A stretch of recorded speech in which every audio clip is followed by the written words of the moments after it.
आवाज लगा दी कि तीन प्राणी खड़े आज बिकते यहाँ और लेने वाले न आए।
थोड़ी कीमत है कोई ज्यादा नहीं,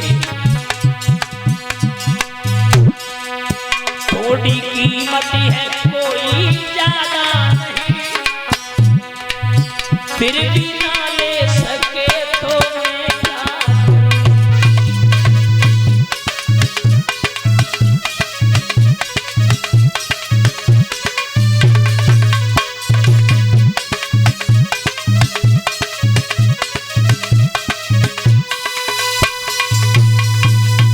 मैं क्या श्रोताओं आवाज लगा दी मैं तीन प्राणियों को बेचने के लिए आए कोई खरीदार हो।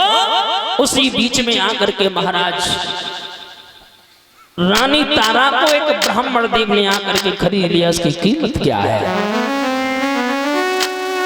बोले 20-20 बार सोना। शर्त यह है जहां इसकी मां जाएगी वहीं पर बेटा जाएगा। उसी समय महाराज आगे की ओर बढ़े। बोले इसको मैं खरीद लूंगा। कालू मेहतर आया, उसने महाराज हरिश्चंद्र को खरीद लिया। दादा तीनों प्राणी बिक गए। हरिश्चंद्र ने तारा को पास बुलाया। तारा, कितनी भी बड़ी मुसीबत आ जाए तुम्हारे ऊपर, कितना भी बड़ा दुख आ जाए, लेकिन सत्य को मत छोड़ना। आज तीनों प्राणियों का परिचित महाराज बिछुड़न हो गया। उसी समय महाराज एक ब्राह्मण के यहाँ पर महाराज ताराकार कर रही है और एक मेहतर के यहाँ पर हरिश्चंद्र। झाड़ू लगाने का नंबर दे दिया। बोले जाओ नगर में झाड़ू लगाओ। एक दुकान नियुक्त कर दी। बोले वहां से भोजन सामग्री लेना, बनाना, खाना। भोजन सामग्री ले ली। बनाने के लिए पहली बार चले और जैसे महाराज खाए के लिए चले हैं तो महाराज कोड़ी का रूप धारण करके सामने आगे मुझे कई एक रोज हो गई, मुझे भोजन नसीब नहीं हुआ। वापस कर दे। बोले लो ले जाओ तुम खा लो। दूसरी बार फिर बना करके तैयार किया, फिर आ गए, फिर दे दिया। मन में विचार किया मैं भोजन नहीं करूंगा। ये दुख परिचित महाराज बहुत बड़ा विश्रम होता है। कभी पत्नी का दुख तो कभी पति का दुख, कभी भाई का दुख तो कभी बहन का दुख। मेरे श्रोता बंधु एक बात और बता दे, और 101 रुपये श्रीमान गोविंद यादव रवरेहर से ही सम्मान कर रहे हैं। बहुत बहुत धन्यवाद। आज महाराज हरिश्चंद्र ने विचार किया ना ना ना, अब मैं कोई भी भोजन ग्रहण नहीं करूंगा, ऐसा ही रहूंगा। इतने दिन खराब आ गए, भोजन की नसीब नहीं हो रहा है। मेरी कथा के प्रेमी सज्जनों, उसी समय महाराज क्या हुआ, कालू मेहतर आया और हरिश्चंद्र जाइए घड़ा उठा और गंगा जल भर के लेकर के आया। घड़ा को उठा लिया और लेकर के परीक्षित महाराज आगे की ओर चले हैं। जैसे ही आगे चले, घड़ा तो उठा लिया है, लेकिन परीक्षित महाराज घड़ा उठ नहीं रहा है। शरीर में इतनी ताकत नहीं है, इतनी महाराज तासीर नहीं है जो घड़ा को उठा सके। मेरी श्रोताओं, उसी बीच में रानी तारा का आना हुआ। तारा को देखा, तारा से एक बात कही, और तारा एक काम करो, तुम मेरा घड़ा उठवा दो। तारा कहने लगी, स्वामी तुम्हारे पास एक बेहतर घड़ा, मेरे पास एक ब्राह्मण का मैं धर्म नष्ट नहीं कर सकती। एकदम से महाराज हरिश्चंद्र बोले, तारा और तारा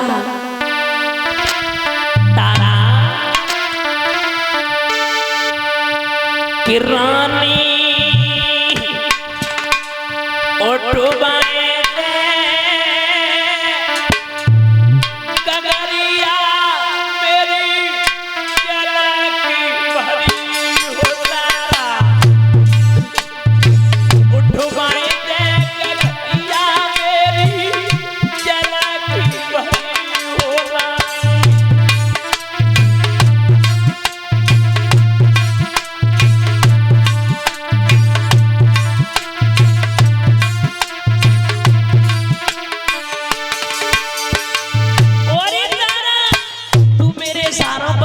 करती थी, मैं जो कहता था वही करती थी तारा।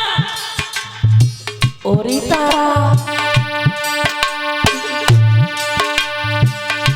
ओ रानी ओ तारा ओ रनिया उठवाए दे गगरिया मेरी जला की भरी हो। रानी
मेरे श्रोता बंधुओं, जैसे इतने शब्द सुने हैं, आज महाराज एकदम से रानी बोली, स्वामी में उपाय तो बता सकती हूँ। गहरे जल में घुस जाओ, घड़ा आसानी से उठ जाएगा, लेकिन हम ना ना ना ना ना ना। उसी समय महाराज गहरे जल में तो घड़ा उठा लिया और लेकर के जब चले तो महाराज क्या देखा, जैसे द्वार पर पहुंचे कालू मित्र को देखा, हाथ से घड़ा छूट गया और जैसे गिरा घड़ा फूट गया। एकदम से जवाब दिया कालू मित्र ने, अरे हरिया, रोज रोज तुझे मैं घड़ा कहां से दूंगा, क्या भोजन नहीं करता, काम करना काज का कीड़ा है नाच का। और जैसे दुकान पर देखा तो श्रोता बंधुओं 41 दिन में सिर्फ 2 दिन भोजन लिया, 39 दिन भूखे रहे। उसी समय महाराज जवाब दिया, जाओ अब यहाँ का तुम्हारा काम खत्म, जाओ मरघट पर पैरा देना, जो भी लेस आए बिना करके टका के मत दफनाना, जाओ। जवाब दिया, प्रभु आप मरघटिया से घटिया भी कार हमें करने के लिए दोगे ना, वो भी मैं करने के लिए तैयार है। माता बहन भाई बंधुओं, धीरे धीरे जब समय व्यतीत हुआ है, आज महाराज मरघट पर पैरा दे रहे हैं। अब इधर आ जाए जहां पर तारा ब्राह्मण के यहां पर कार्य कर रही है। एक दिन तारा कहने लगी, तारा के महाराज ब्राह्मण देव कहने लगे,